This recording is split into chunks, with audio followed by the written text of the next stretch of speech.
صحیح بخاری حدیث نمبر 31۔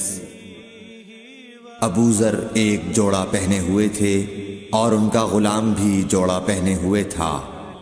سبب دریافت کیا گیا تو کہنے لگے کہ میں نے ایک شخص یعنی غلام کو برا بھلا کہا تھا اور اس کی ماں کی غیرت دلائی یعنی گالی دی، تو رسول اللہ صلی اللہ علیہ وسلم نے یہ معلوم کر کے مجھ سے فرمایا، اے ابو ذر، تو نے اسے ماں کے نام سے غیرت دلائی ہے، بے شک تجھ میں ابھی کچھ زمانہ جاہلیت کا اثر باقی ہے۔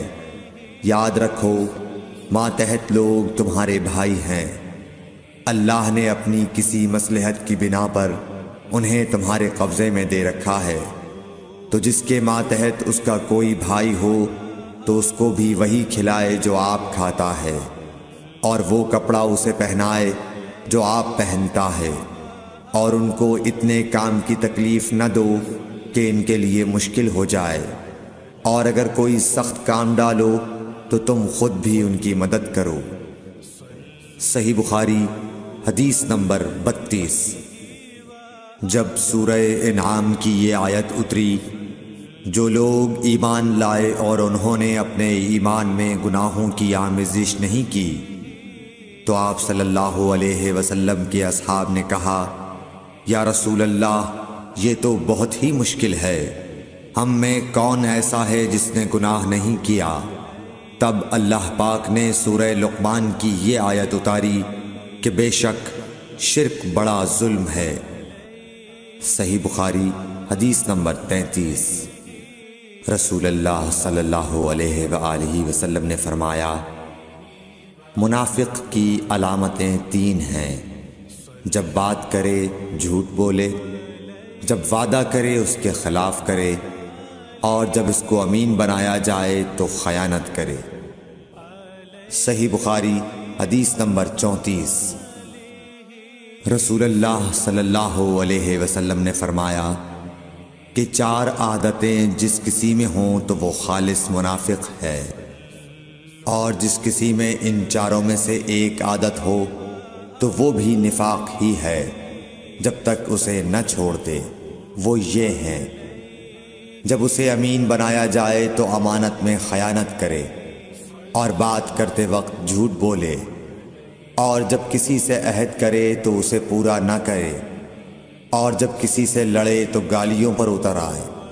صحیح بخاری حدیث نمبر 35۔ رسول اللہ صلی اللہ علیہ وسلم نے فرمایا، جو شخص شب قدر ایمان کے ساتھ محض ثواب آخرت کے لیے ذکر و عبادت میں گزارے، اس کے گزشتہ گناہ بخش دیے جاتے ہیں۔ صحیح بخاری حدیث نمبر 36۔ رسول اللہ صلی اللہ علیہ وسلم نے فرمایا، جو شخص اللہ کی راہ میں جہاد کے لیے نکلا، اللہ اس کا ضامن ہو گیا۔ اللہ تعالیٰ فرماتا ہے، اس کو میری ذات پر یقین اور میرے پیغمبروں کی تصدیق نے اس سرفروشی کے لیے گھر سے نکالا ہے۔ میں اس بات کا ضامن ہوں کہ یا تو اس کو واپس کر دوں ثواب اور مال غنیمت کے ساتھ، یا شہید ہونے کے بعد جنت میں داخل کر دوں۔ رسول اللہ صلی اللہ علیہ وسلم نے فرمایا، اور اگر میں اپنی امت پر اس کام کو دشوار نہ سمجھتا تو لشکر کا ساتھ نہ چھوڑتا، اور میری خواہش ہے کہ اللہ کی راہ میں مارا جاؤں، پھر زندہ کیا جاؤں، پھر مارا جاؤں، پھر زندہ کیا جاؤں، پھر مارا جاؤں۔ صحیح بخاری حدیث نمبر 37۔ حضرت صلی اللہ علیہ وسلم نے فرمایا، جو کوئی رمضان میں راتوں کو ایمان رکھ کر اور ثواب کے لیے عبادت کرے، اس کے اگلے گناہ بخش دیے جاتے ہیں۔ صحیح بخاری حدیث نمبر 38۔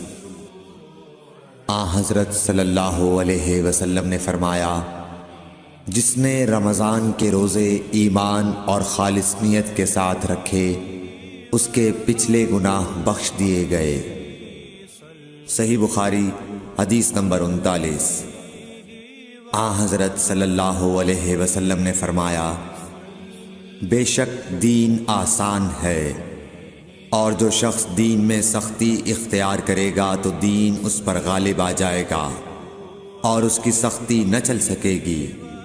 بس اس لیے اپنے عمل میں پختگی اختیار کرو اور جہاں تک ممکن ہو میانہ روی برتو، اور خوش ہو جاؤ کہ اس طرز عمل سے تم کو دارین کے فوائد حاصل ہوں گے، اور صبح اور دوپہر اور شام اور کسی قدر رات میں عبادت سے مدد حاصل کرو۔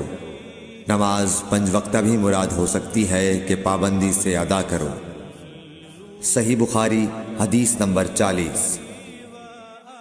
رسول اللہ صلی اللہ علیہ وسلم جب مدینہ تشریف لائے تو پہلے اپنی نانہال اترے جو انصار تھے، اور وہاں آپ نے 16 یا 17 ماہ بیت المقدس کی طرف منہ کر کے نماز پڑھی، اور آپ کی خواہش تھی کہ آپ کا قبلہ بیت اللہ کی طرف ہو۔ جب بیت اللہ کی طرف نماز پڑھنے کا حکم ہو گیا تو سب سے پہلی نماز جو آپ نے بیت اللہ کی طرف پڑھی عصر کی نماز تھی۔ وہاں آپ صلی اللہ علیہ وسلم کے ساتھ لوگوں نے بھی نماز پڑھی۔ پھر آپ کے ساتھ نماز پڑھنے والوں سے ایک آدمی نکلا اور اس کا مسجد بنی حارثہ کی طرف گزر ہوا تو وہ لوگ رکوع میں تھے۔ وہ بولا کہ میں اللہ کی گواہی دیتا ہوں کہ میں نے رسول اللہ صلی اللہ علیہ وسلم کے ساتھ مکے کی طرف منہ کر کے نماز پڑھی ہے۔ یہ سن کر وہ لوگ اسی حال میں بیت اللہ کی طرف گھوم گئے، اور جب رسول اللہ صلی اللہ علیہ وسلم بیت المقدس کی طرف منہ کر کے نماز پڑھا کرتے تھے، یہودی اور عیسائی خوش ہوتے تھے، مگر جب آپ نے بیت اللہ کی طرف منہ پھیر لیا تو انہیں یہ امر ناگوار ہوا۔ زہیر ایک راوی کہتے ہیں کہ ہم سے ابو اسحاق نے برا سے یہ حدیث بھی نقل کی ہے کہ قبلہ کی تبدیلی سے پہلے کچھ مسلمان انتقال کر چکے تھے، تو ہمیں یہ معلوم نہ ہو سکا کہ ان کی نمازوں کے بارے میں کیا کہیں۔ تب اللہ نے یہ آیت نازل کی، وَمَا كَانَ اللَّهُ لِيُضِيعَ إِيمَانَكُمْ، سورہ بقرہ آیت نمبر 143۔